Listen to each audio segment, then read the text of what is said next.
Thank you everyone for joining.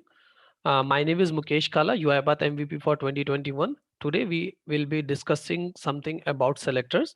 So let us just start by looking the agenda for today's meetup. So first we are going to discuss about what exactly are selectors in UiPath, how the selectors are made. Post that we are going to discuss about what are tags and attributes. We are going to explore the UI Explorer interface. We are going to see how exactly can it be used whenever we are doing any UI automation. And at the end, we are going to see how what is Property Explorer window in the UI Explorer and when and how should we use it. So this is the agenda for today's meetup. So if you have any question, as Bantu told, you can just drop that in the chat and we will take it at the end. Okay, so let's get started. So first of all, directly jumping into the juicy stuff of doing everything on the studio and all, I just want to ask a simple question to everyone, and you can just probably reply the same thing in a chat, that how does a postman delivers a letter to our home? So for example, if a postman is having 5 letters, how exactly the postman is able to deliver the correct letter to the correct house? What is there in the address, what is there in the letter or in the package, which is able to deliver the address, right? Correct. So Divyanshu and Rohan says it is because of the address. Correct. That is perfect. That is what I was looking for, right? So how exactly the postman is able to deliver? Because the letter is having the country, the state, the city, the street and the house number. So basically it is called the address.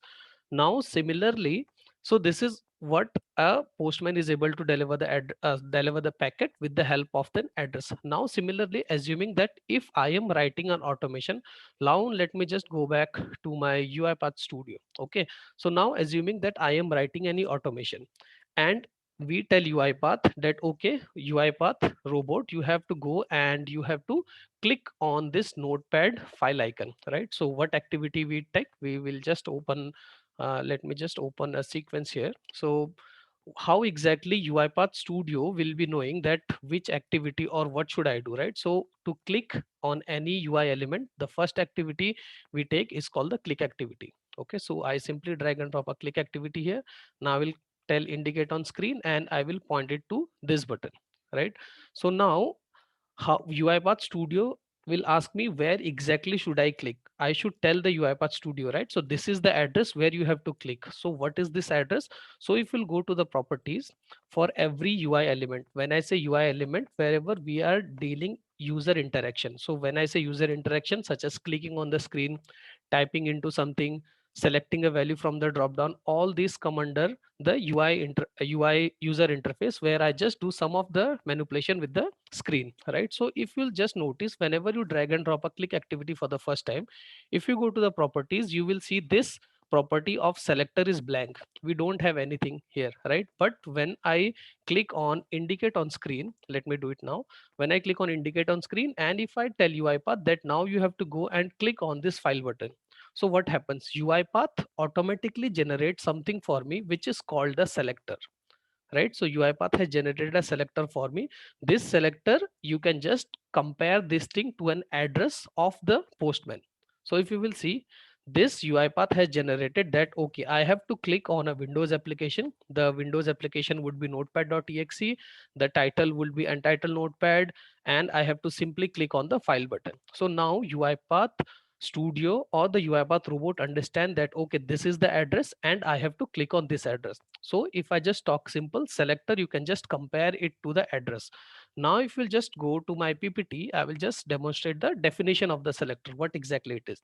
So selectors are generated automatically every time when we use activity that interacts with the GUI. So what is a GUI? Graphical user interface. So whenever we interact with the UiPath Studio or the UiPath robot with the GUI, selectors are automatically generated. We have just seen that, right? So how exactly a selectors are made? Selectors are made in the form of XML fragments. We are going to discuss more about XML fragments in the coming part. So basically, whatever the address it is generated by the UiPath Studio, that is stored in the form of XML fragments. So this is what a typical kind of selector looks like. So if you'll just look at as a human, you can just guess, okay, so this is a notepad.exe and there is some file menu and the automation is supposed to do that. So how exactly UiPath understand the selector, that is what we are going to see today. Okay, so I hope now what exactly are selectors and how can you relate it's good. Now let me just go to the next slide. So what are selectors? So whenever you create a selector with the help of UiPath Studio, the first node is called the root node.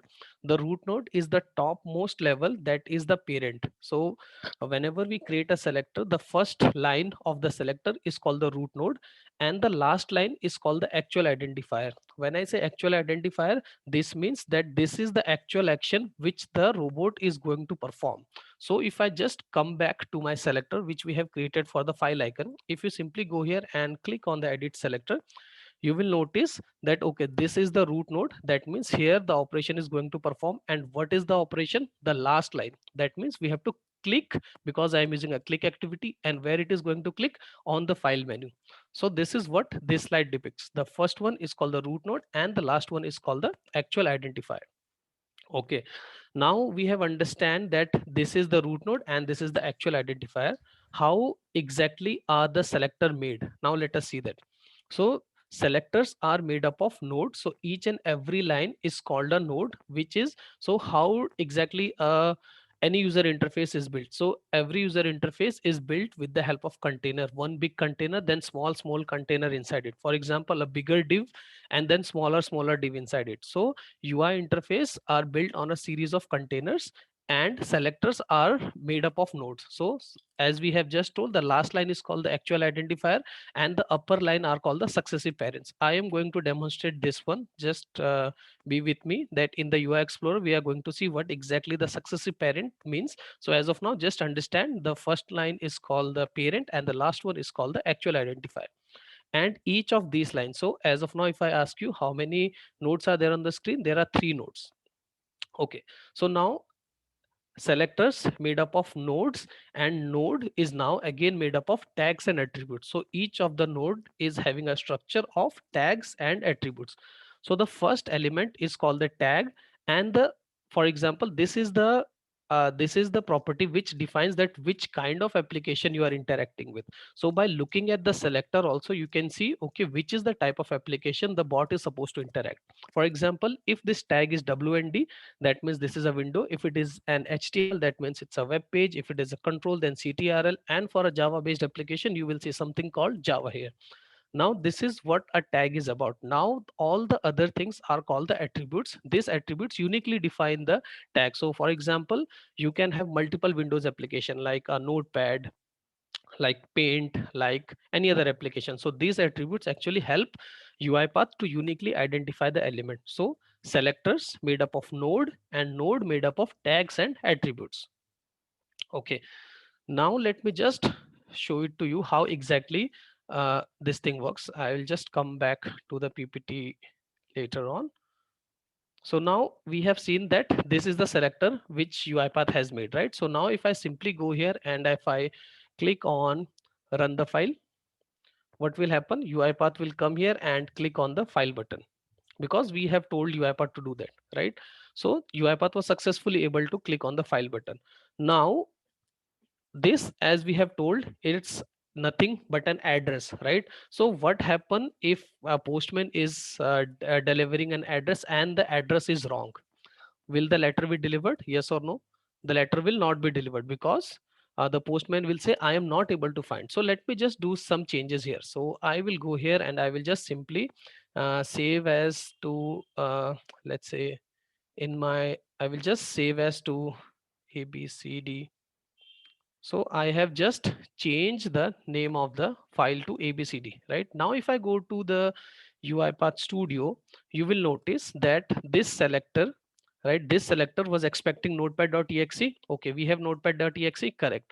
Now this selector is expecting a title of untitled notepad, but now we have changed it to abcd.text. Now what would happen? UiPath will just say, if I just go here and if I just simply run the file, what would happen? UiPath will just look for this selector for 30 seconds. So that is the same like the postman will try for some time, 1 day, 2 day, 3 day, similarly. And after that, after 3 days, it will say, okay, I'm not able to find this address. what should I do? Similar thing happens with the UI path. The default timeout for every UI element is 30 seconds. That means UI path will keep looking for the selector or the address for 30 seconds. If it is found in 30 seconds, well and good, it will do the operation. If it is not found within 30 seconds, it will say that, hey, I am not able to find this selector. What should I do? So it has given me a runtime exception. And if you just closely look at the selector error, what does it says? It says that exception type is selector not found exception. That means it is not able to find the address, right? So this is why it has shown selector not found exception.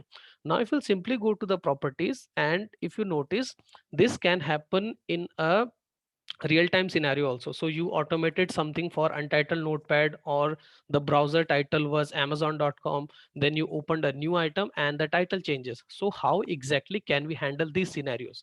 So this, what you are looking at the screen, this is a static selector that will work only and only when you have the title of untitled notepad. But what happens if the title changes? Now how exactly can you do it? So there is a concept of something called wildcards. Okay, so what are exactly wildcards? There are only two wildcards which are provided by UiPath. One is the question mark and other is the star one. So question mark replaces a single character, and this one zero or more. Okay, so let me just go to my selector.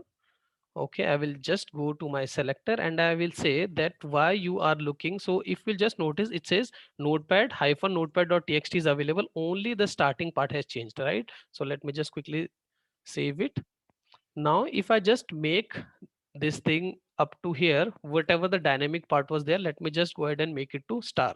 So that means that now UiPath Studio will look for an app which is called notepad.exe with a title anything followed by notepad hyphen notepad. So it is hyphen notepad is available here. If I just click OK, and if I click save, and now if I go here and run the file, it should be able to click on the file button because we have modified the selector, right? So see, UiPath was able to click on the file button. Now just think from an automation point of view. So you are a developer, and now every time when you come here, you don't want to do this here, right? You just change the selector. Okay, if I just put it like this, now I every time I don't want to go and run the file from starting. So is there a better way to do? Because every time you change the selector, you don't always want to come here, run the file and do all the stuff, right? A better way is to use a UI explorer which is available in the design. And if you will see, there is something called UI explorer. So this is what we are going to explore next. What exactly is this guy and when should we use it? Okay, now let me go back to my PPT. So this, what exactly is a UI explorer? So this is an advanced tool that enables you to create a custom selector out of a specific UI element. So UI element means user interface element, wherever we are dealing with a UI thing, right? So it is available also as a standalone application in the resource center from Automation Cloud. You can always have this as an separate exe also, and this is applicable only when you have this dependency available in your automation. So if you are not having the UiPath.ui automation activities, you won't see this guy available here.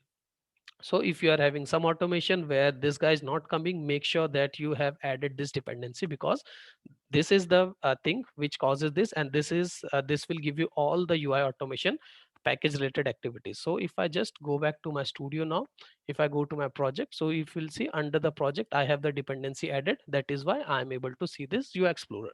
Now what is this? Let me just simply click on it, and it will open a very good wizard for me that is used extensively whenever we are dealing with selectors. Okay, so this is the wizard. So this is how the UI Explorer looks like. So this is the next thing what we are going to discuss today, that what exactly is UI Explorer and how do we use that, right? So it has several buttons, right? So let me just go through my PPT and we will just come back and then we discuss one by one. Okay, so we have covered this. Right, so first, why and when should we use UI Explorer? So the UI Explorer is a functionality that allows us to analyze and edit the selector. So basically, instead of editing the selector in the UiPath Studio And then every time running the process, what we can do is we can open the selector in UI Explorer, do all set of manipulation, editing, analyzing everything in UI Explorer, and give the final to the UiPath Studio or to the code. So what exactly is the benefit? So if you have noticed, the UiPath, the click activity demonstrated only 3 properties, which UiPath felt that, okay, these are required, but ideally there are more properties. So UI Explorer will give you all the tags, all the attributes, and you have an option to select or deselect them. It has an option to check the state of the selector. When I say state, it means whether the selector is valid, not valid, whatever the state of the selector, you will be able to get with the help of UI Explorer. We are going to see all of this in a demonstration. Now whenever what happens is, whenever the selectors are automatically generated that are not stable, so we have just seen that, right? So UiPath generated a selector for untitled notepad, we changed it to abcd.notepad, it got failed, right? So to make it adaptable, we will use the UI Explorer, right? The selector changes from execution to execution or product by product, so we can use UI Explorer to make the selector, right? So now let us see there are certain buttons in the UiPath Explorer. We will see all the buttons one by one. The first one is called the validate button. So what exactly is this button? Let us just go by the theoretical part. This button will have some of the status like this. So if this is gray, that means the selector is being validated. If that is green, that means it's a valid. If it is red, that means it's invalid. And if the question mark, that you means you have something changed. Okay, let me just quickly go back to my UI Explorer. Okay, so assuming that I am writing an automation and I want to check the selector for a notepad, so I'll go and indicate an element, and I'll just bring this notepad here, and I will click on the file button. Okay, so when I created the selector with the help of UiPath Studio, UiPath has given me only this thing. But if you notice in the UI Explorer, I am getting all the entire structure, that what is the app path, where exactly this thing is installed, what is the class, what is the actual hierarchy. So when I say selectors are made up of containers, so successive parent, so this is the child, parent, then parent, and I have an option to modify the selector as well, right? So see, as soon as I modify, so if you will see, there is a idx equal to 1 available here. So idx is nothing but an index which is put by UiPath. This basically is the location of the current window on the screen. So if there are two notepad, one above one, this IDX may change. So whenever you are dealing with any automation, make sure that you don't have IDX, and you should use IDX as the last resort, because that makes your selector unstable, right? So if you will see, I have the title again hard coded as abcd.txt. Now, as soon as I make some changes, you will see this button gets to change, and it says question mark. So we have seen question marks, this, the selector was modified, please revalidate. So I simply go here and I click, and UiPath says, okay, this selector is valid and can be used. Okay, let me do ABCD, and I'll just put uh, some random text here. Okay, now if I click on validate, UiPath says this selector is not valid, please fix it. Okay, so I don't know any text can come here, so let me just put a question star mark here. Now if I again click validate, it says okay, this selector is valid. So this is how you use the validate button. You come here, you indicate on any element, you can add or remove properties, add or remove the parent sub parents from the hierarchy, and then you use the validate button to validate whether the selector will actually work. So if that button is green, that means UiPath will be able to click on that item. If it is not green, that means UiPath will not be able to. So how can you use it? You can just simply now copy and paste it in the selector. Okay. Now this was all about the validate. So this means it's being validated. Green, it's a valid. Red one, not valid. And this one is that it is you have made some changes, and UiPath want you to validate it. Okay. Now the next button is called the indicate element. This is simple. It is used to indicate the element and display its selectors. So we have seen that whenever you want to indicate to a new element, you can simply go here and you can just point it to any of the elements. So for example, now I want to create a selector for this edit button. I simply go here and click on the edit. Now the UI Explorer will give me a selector for the edit button. And how do I know it is edit? This is here, right? And if I click on validate, it says yes, your selector is valid. Let me add some more attribute. Click on validate, and it says yes, your selector is valid. So this is how you use these two buttons. Now an important button in the UI Explorer is called the repair button. So let me just go back Okay, so we have seen that uh, whenever I was doing some changes, I have to manually put the question mark and the star, right? So do we have other option? So let me just go back. I'll just stop this PPT for a while. I'll go here and now I will just change this name to, instead of ABCD, let me just put it to something XYZ something, right? So I have changed the name of this one, right? Now if I go to my UI Explorer and if I click on validate, it says, hey, you have changed the name and I'm not able to find this one.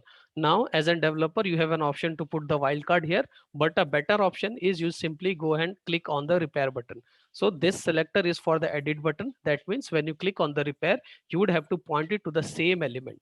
Okay, so I will just simply go and click on the edit button.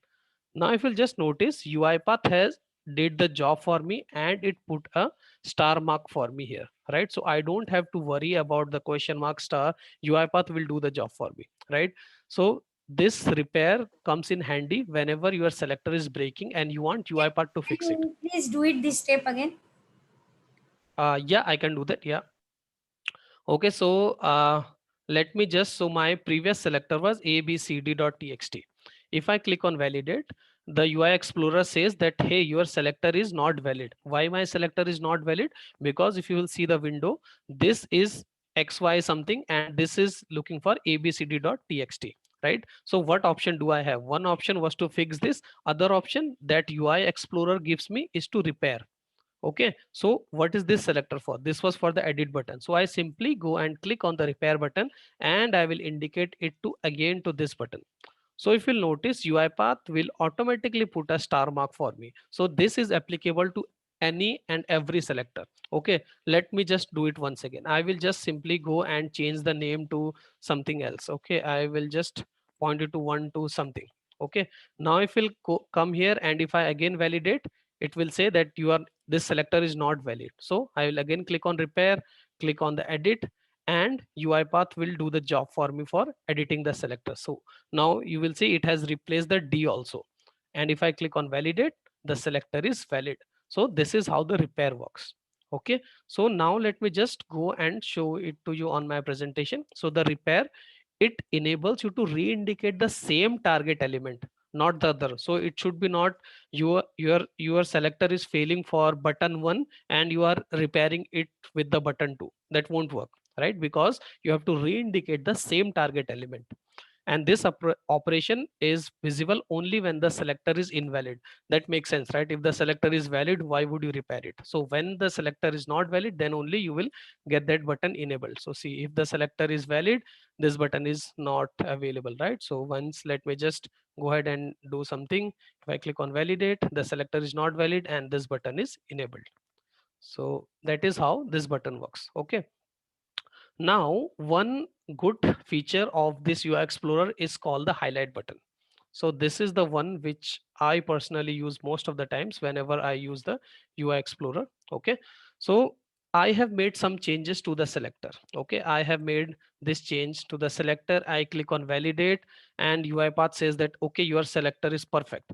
But how do I know where exactly UiPath is going to click, right? So I can use this highlight button and it will press it will just simply put a red mark over the item where exactly is this selector for, right? So now you can see, with the help of highlight button, I am able to know that this selector is valid, and if I run this automation, UiPath is going to click here. So as of now, I have a simple application of Notepad.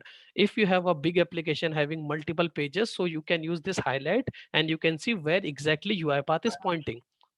Okay, so let me just change the selector. So how do I change the selector? Let me just go and change it to, let's say, help or this entire wizard.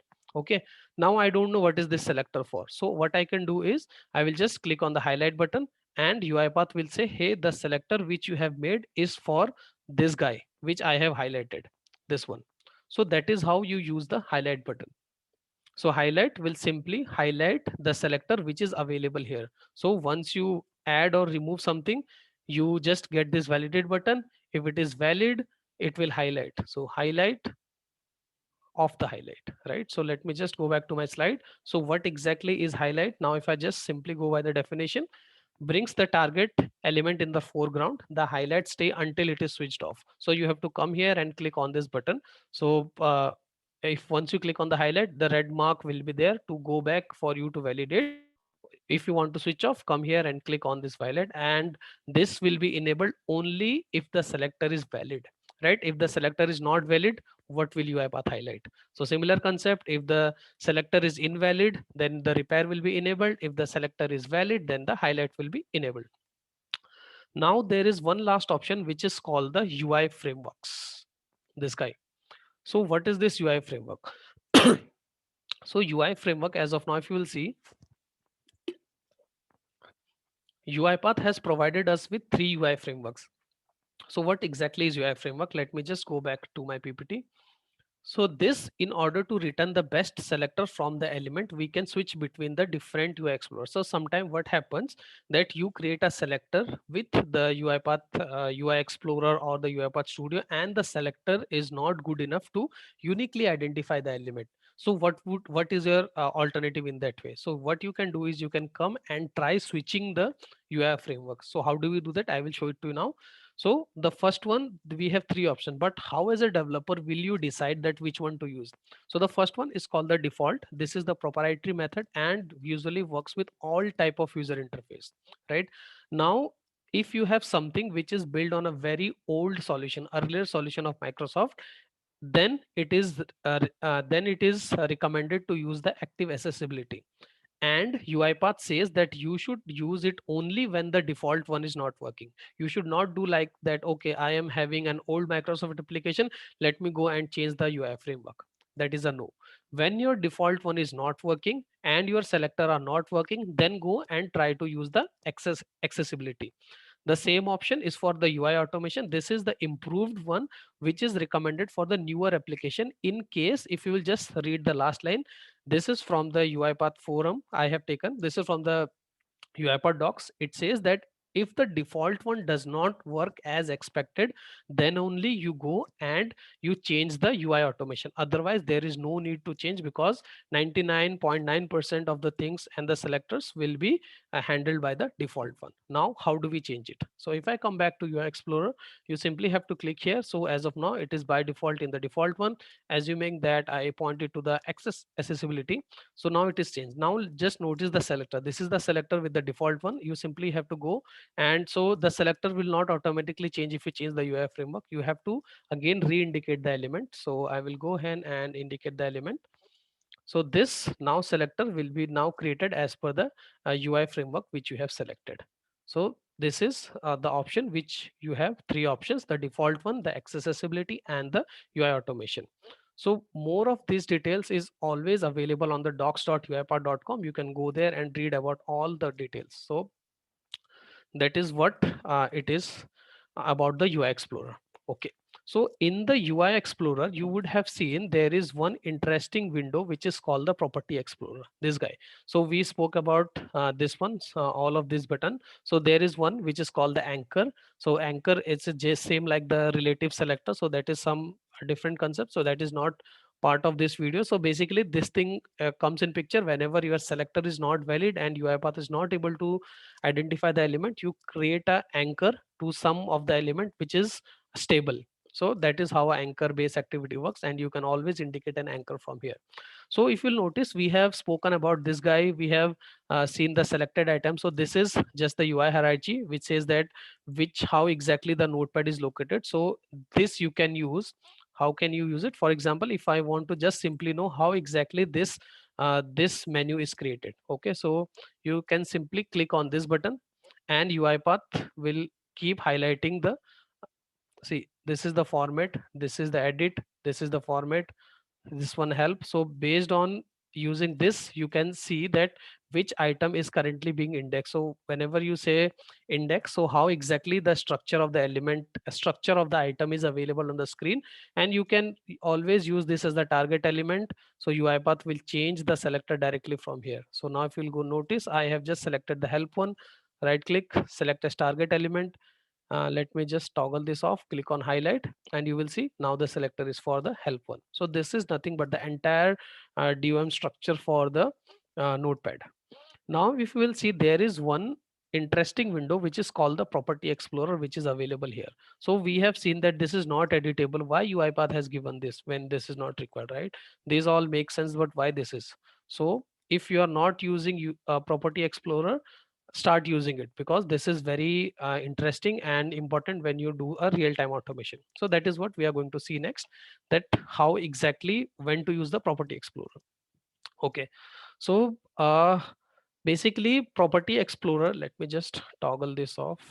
uh, I am in my UiPath. Yeah, let me just toggle this off. Okay, so whenever we are dealing with any automation, I have one question related to the Property Explorer. When we are can looking can we park the question for the later part of the session, please? Let me just complete. Thank you.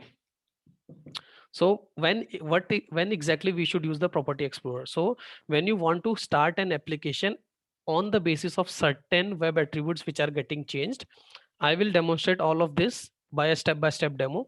When you want to change the value of an attribute like visibility or anything, so and when you want to check the certain state of an element, so this theoretical concept will make more sense when I just go and show you the demonstration. Okay, now let me come back to my UiPath Studio, and I will just stop this PPT for a while. Okay, so what I have done is I have a web page. This one I have created simple HTML page. I will just open this in IE. Okay, so okay, so assuming that this is a website, okay, and this is a checkbox, right? I want to perform a set of action only when this checkbox is checked. So how in UiPath Studio I would know that this checkbox is checked, right? So assuming that you are writing an automation, be it a attended automation or an unattended automation. If you are writing an attended automation, for example, you require the customer or the guy who is doing the automation to check this automation, and if this checkbox is not checked, you don't want to proceed further. Similarly, in case of unattended automation, maybe you have written a code to check this checkbox, but you want to wait till this checkbox is checked. And since this is on UI, how would you check, right? So for that, UiPath Property Explorer will help you. Now if you'll simply go to UI Explorer, okay, now if I go here and I simply click on indicate on screen, and I will point to this checkbox, right? So you will see this selector and everything is getting generated with the help of UiPath. And if you will just come here in the Property Explorer, you will see we are getting all these details. So as of now, if you will see, the checkbox was unchecked, right? So let me go back to Property Explorer, and if you will see, this text property is unchecked now. I can't change it. It is just telling me that okay, for whichever the element, this is the property. And not only this, if you are dealing with a web page, it will give you the URL also, the value also, and all of these details can be used in automation. How? That I am going to demonstrate. Now let me just go back and I will just change it to check. Okay, now if I click on indicate element and if I just point it to this guy. Okay, now if I just see, if you'll just notice, some property would have changed, right? So the last time the text was unchecked, now the text is checked. Okay, now I have, as a developer, I have seen, okay, so when this thing is happening, something is changing on the screen. So now let us see how can we use the same in UiPath Studio. Okay, I am in my UiPath Studio. So the first, the restating the problem statement, we just want to wait for the checkbox to check. So if you will see, we have an inside the element attribute, we have something called the wait attribute. I will drag and drop it here. So wait attribute expects something. If you'll just go to the properties, it has an input of element. So we have to pass an element. And what is an element? It is the UI element. So the first thing, I will go and I will pass the element. And how can I find the element? Simple, you would have guessed it right. So the activity is called the find element. You just drag and drop it here and you point it to the checkbox. Okay, so I'm just pointing it to the checkbox. Okay, so this will give me a UI element. So if it has certain properties, target, clipping elements, selectors. Now I hope you understand the selector, that this is the address, and where exactly I want to store the found element. I will just hit Control plus K and I will create an found element. Okay, now if we'll go to the variables, UiPath will automatically create a variable for me, found element. So this is useful when you don't know the type of the data type and you want UiPath to create. So just go to the properties, hit Control plus K is the shortcut, and UiPath will automatically select the data type for you. You don't need to go here, select all through to all of these things. You can just go here and simply press Control plus K. UiPath will create the select the correct type of variable for you. Okay, so my element, the checkbox element, is now available in the found element. Now if I go to the weight attribute, if I go simply to the properties, you will see the element would now be the found element. Okay, and the attribute, so now as soon as I pass it, so the attribute list will be loaded here, and this attribute list is the same attribute list which we are looking at the UI Explorer, Property Explorer. So we have seen which property was getting changed, text. Okay, so now I am just telling UiPath that okay, for this element, this you have to wait till this guy becomes checked. And let me just check how it is coming. So C is in small, you can just do the string manipulation and everything, but let me just do it like this, checked. Okay, so I have to wait till this till this checkbox become checked. And how do I know? Because I have seen this thing in the UI Explorer. And if this thing is done, I have to simply go and print a message box. Now I am just printing a message box. In the real-time automation, it could be a okay, checkbox checked. It could be any big piece of automation. You can have a Boolean variable, anything you can write the automation. Okay, let me just go back to my this guy. I will just uncheck it. I will go back to my UiPath Studio, and we are just getting the element and waiting for this one. Save everything and run the file. Okay, now if you'll see at the bottom, the UiPath Studio robot will work. Okay, it is waiting, and it is waiting for me to click. As soon as I click on this guy, checkbox checked. Okay, so that is how you wait. But now the question arises, what happen if I don't click on the checkbox, or how long this will wait? It cannot wait infinite, right? So for every UI element, there is a property called timeout, and the default timeout, as we have seen, the default timeout for every activity is 30 seconds. That means within 30 seconds, if it is not able to find, it will throw an error and it will ask you, hey, I am not able to find, what should I do next? So let me just do it again. So if I just now, if you'll go here and just uncheck it, go here and I run the file. Now what would happen? It will just wait for the automation, or wait for the input. In the wait element, we have passed that this checkbox value should be checked, right? But I am not checking it, I'm just keeping my mouse on. But if I just click, it will give me the message box and it will end. So what happens, every UI element, when I say UI element, it just wait, UiPath will wait for the 30 seconds. So 30 second is the default timeout. After 30 seconds, it will simply say that I was not able to find, and it will give some sort of exception. So it will just, if you'll see at the bottom, so this indicates that my robot is working. And see the wait attribute, the activity timeout exceeded.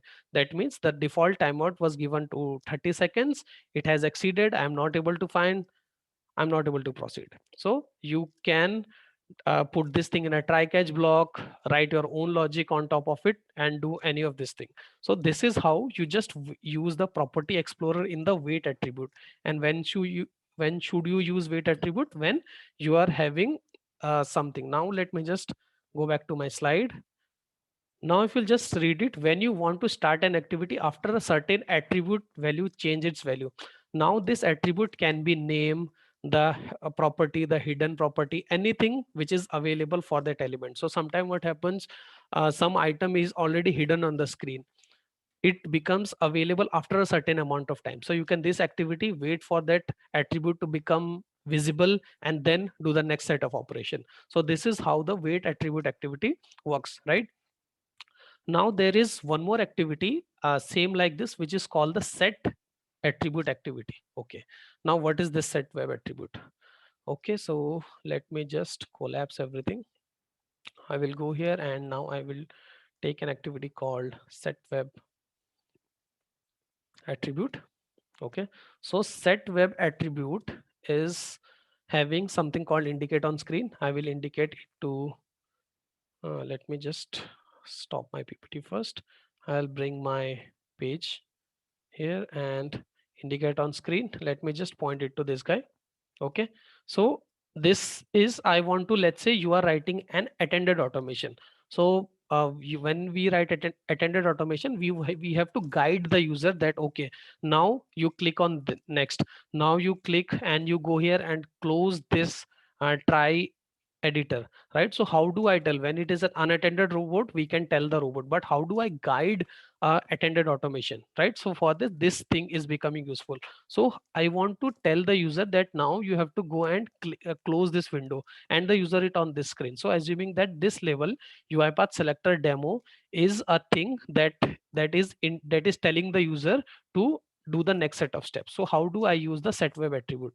Now before that, let me just go back here and click indicate on element, and this was my guiding thing, right? So I'll click here, and if you will notice, this UiPath selector demo is available in the inner HTML, right, and in the inner text. Okay, so what if I just change this inner HTML or inner text, right? So how do I know? So why I am using property explorer? Because I have to check which attribute is getting that value on the screen. So the value is coming from the inner text and the inner HTML. Okay, let me go here, and in my UiPath Studio I have pointed it to, let me just re-indicate. I'll indicate it again, and the same element I will indicate. And now I have seen the inner HTML is the property which is getting changed. Okay, and now what is the message you want to give to the user? So I want to say close the all tabs, close all tabs to proceed. Okay, so assuming that I have to change the text, right? So now if I will simply go here and I will just disable the extra ones. Okay, control plus D is the shortcut to disable the activities. And once it is done, I just want to have a message box, let's say done. If so, now what is happening here? So I am telling UiPath to set the web attribute to some value. Now which web attribute? I have got it from the property explorer. I'll save everything. Now if you will see, this thing is UiPath selector demo. Now if I go here and run the file, let us just wait for the bot to execute. And if you will see, it says close all tabs to proceed.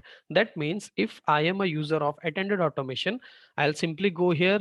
Okay, I say that okay, the robot is saying me to close all the application. I'll go here and I'll simply close the application or whatever the message can be, right? So that is how this thing works. So I hope now this thing makes sense. This basically is used mostly in the attended web automation where you want to set and guide the users, right?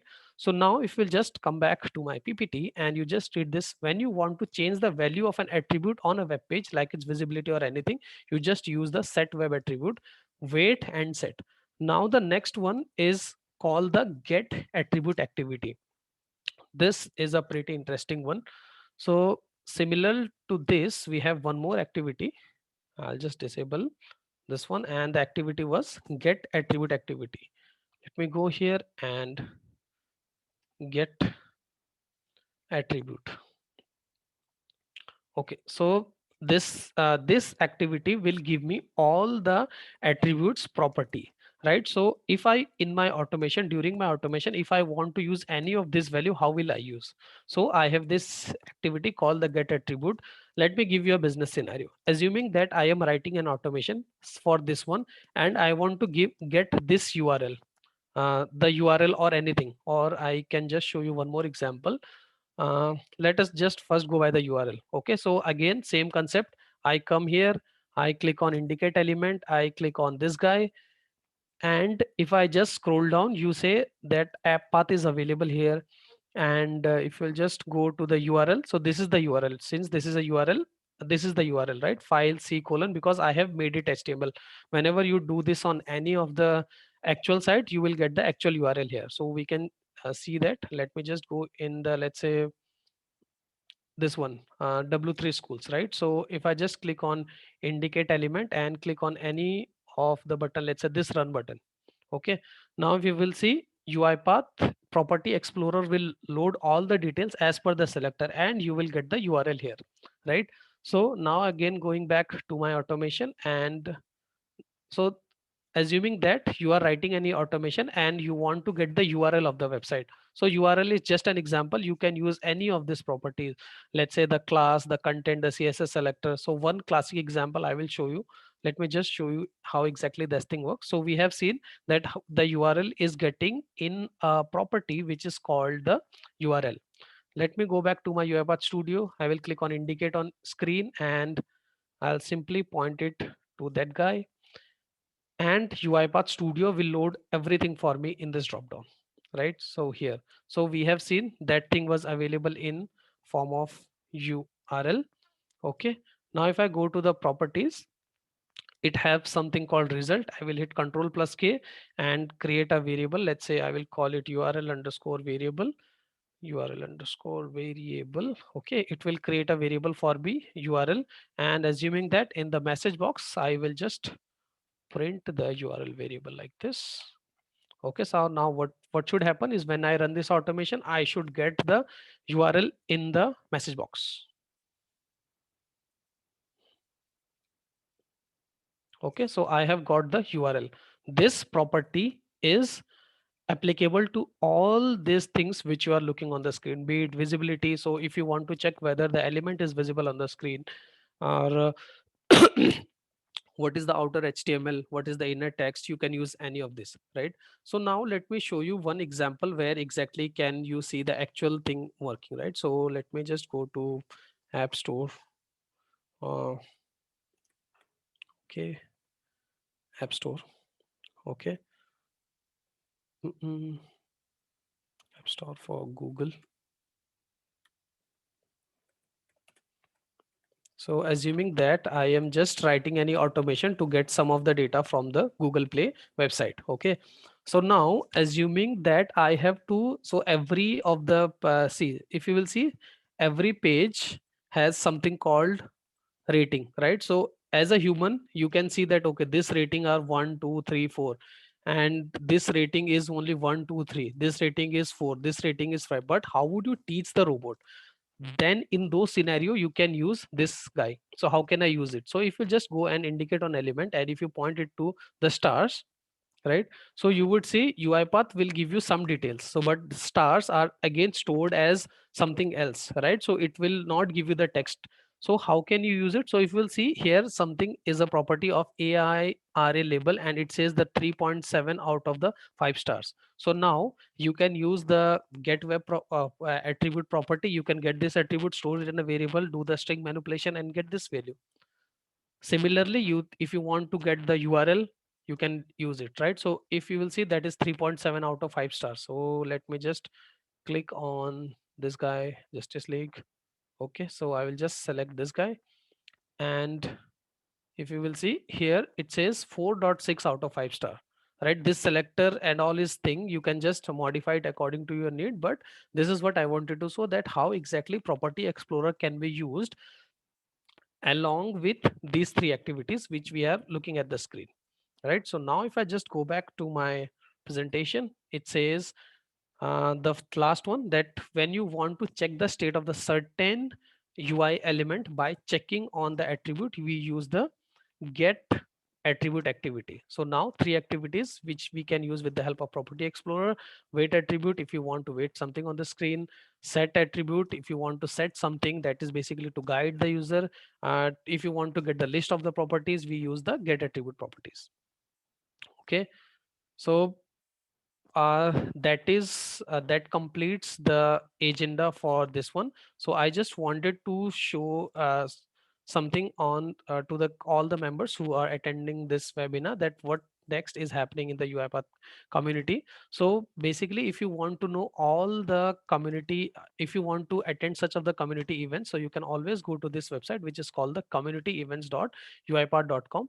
So if I just go here, so if you will see now, UiPath has been coming with lot and lot more integration. So now we have with the AWS integration, Tableau integration, and there is a dedicated series which is going on the integration. So if you know, want to know about how do we integrate UiPath with other tools, go ahead and enroll for all the upcoming events, not only for the this integration, if you want to know anything, you have more and more options which are available. You always can search by the city name and you will find all the meetups which are happening. And you can always, in the digital world, you can always go ahead, no need to go to Manila, you can just go ahead. And so now the next one we are having is this one, document understanding, new feature. So if you want to know, just go to the communityevents.uipath.com. I will just simply go and paste this link in here, and you can refer. Now, one good thing which is happening is from UiPath, it's happening is the HyperHack Automation for Good challenge. So UiPath is conducting a hackathon for the HyperHack. You can just join this automation. You have to build a solution, and these are all the rules. And if you'll see, there are pretty interesting prizes to win also. So this is happening in the UiPath world. So I will just point this guy to your chat also. So let me just go back to my presentation. So upcoming meetups, so you can always go to communityevents.meetups.com and read more about the meetups. Hyperhack is happening, automation for good. You simply have to register, come up with a team, participate individually, and win the prizes. Then there is a survey which is going on, state of RPA developer survey. Go ahead and fill that survey. So that survey basically help that what exactly is the state of the RPA developers across the verticals or across the client. So that you have to fill. So all this information is always available on this pretty cool website which is called the UiPath forum. You just have to go to UiPath forum and you will see all the latest. So this is what UiPath integration meetup series is coming. So if I simply land up to forum.uipath.com, I click on this guy and you will see all of the meetup series and links is available here. So Salesforce, SAP, integration, AWS, simply go ahead and join the meetups and that would be very much beneficial to you. Okay, so that completes my presentation and the agenda for today. Thank you, everyone. So now I think we can jump to the questions. Over to you, Bantu. And if I'll see something. I think Bantu has moved on. So Okay, yeah. people, you can unmute and ask any question. Okay, so I see one question here from Karuna. Can you please show the example for question mark where it is used in selectors? Okay, so let me just go ahead and quickly show indicate on element. I will point it to this guy. So file. Okay, so what is the selector? The selector is now 1 2 3 4 something, right? So if I just change uh, to 1, so I will just change this 1 to, let's say, 9, right? How many characters I have changed? I have changed only one character, right? So 9 to 1, right? So earlier it was 1 to 1, now it is 9 to 1. So what I can do is I can simply go here and put a question mark here, and if I click on validate, UiPath is correctly able to identify that element. That means question mark is going to look for only one characters. Okay. Now guys, you can just unmute yourself and ask the questions. Hi Mukesh, Rohan here. Hi Rohan. Can you just tell me the best approach to check whether checkbox enabled or not, and similarly for radio button as well? Okay, so see, for different, see, for the checkbox, the best thing is it has a checked property. So if you look, if you are having a background of HTML, so if you will see whenever a checkbox is checked, the attribute that we use, so how this web page is created, right? In the backend, it is using the HTML only.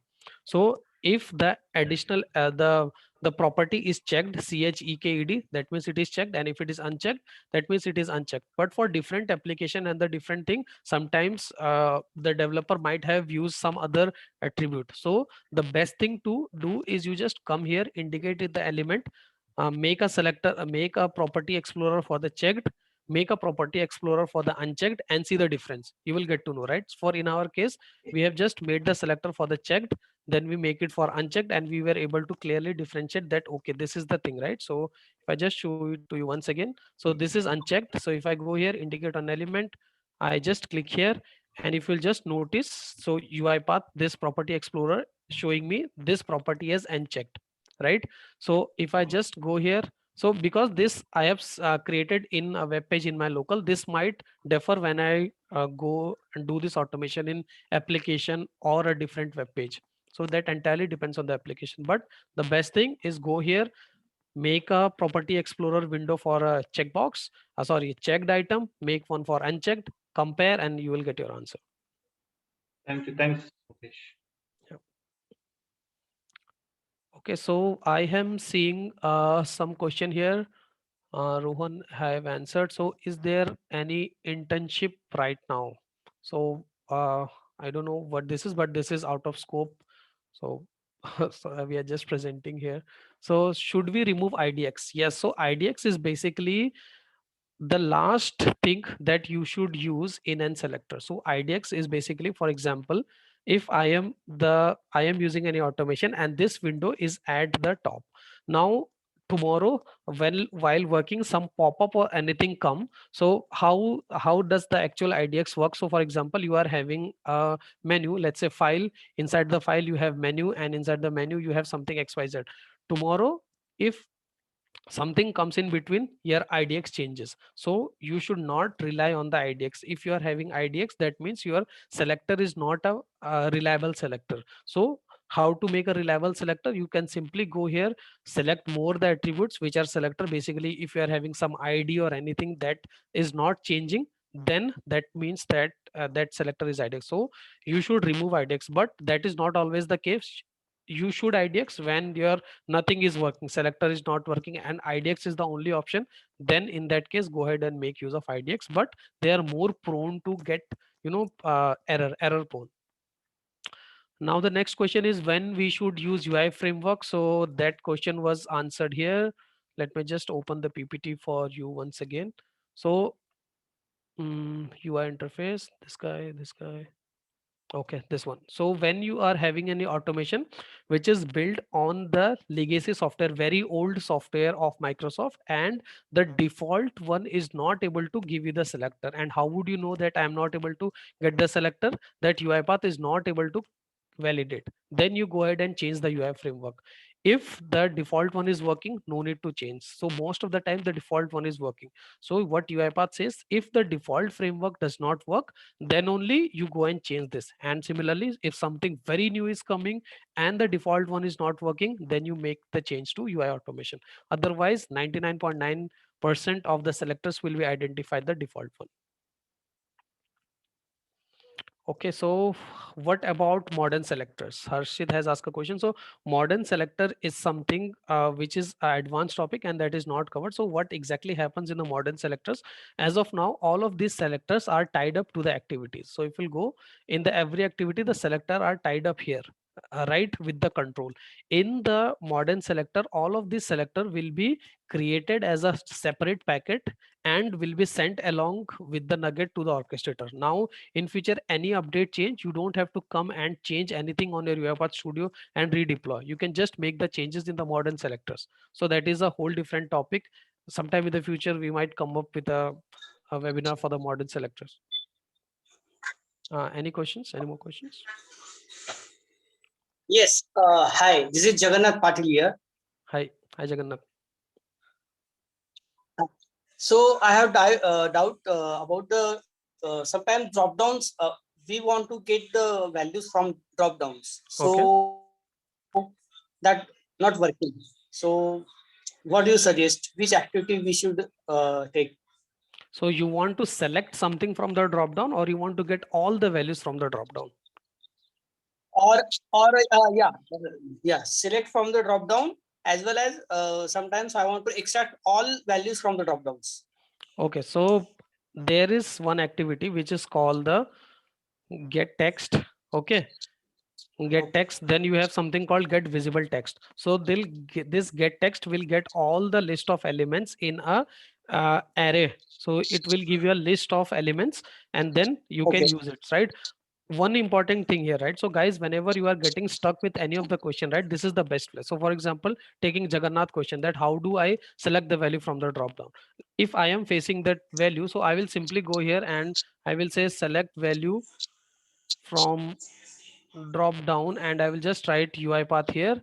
And if you'll just notice there, UiPath forum.uipath.com, there are multiple experts, both from UiPath, both from community, and they will answer your query, right? See, you simply have to go here and read this forum. This is the best thing which you can have, right? See, you have getting an exact complete project thing here, find children, everything. And in case this thing not help, you can always go here, create a new topic, and there are guys, experts, who will simply go and give you the answer, right? See, there is one more option which is called the find children. Find children will give you list of all the UI elements which are available in the drop down, iterate it and get it. See, Harshit helped you here, right? Similarly, if you could have asked in the forum, somebody will give you the exact answer for that. So find children, get all activities, anything you can use it. Okay. Okay. Thank you. Thank you so much. Okay.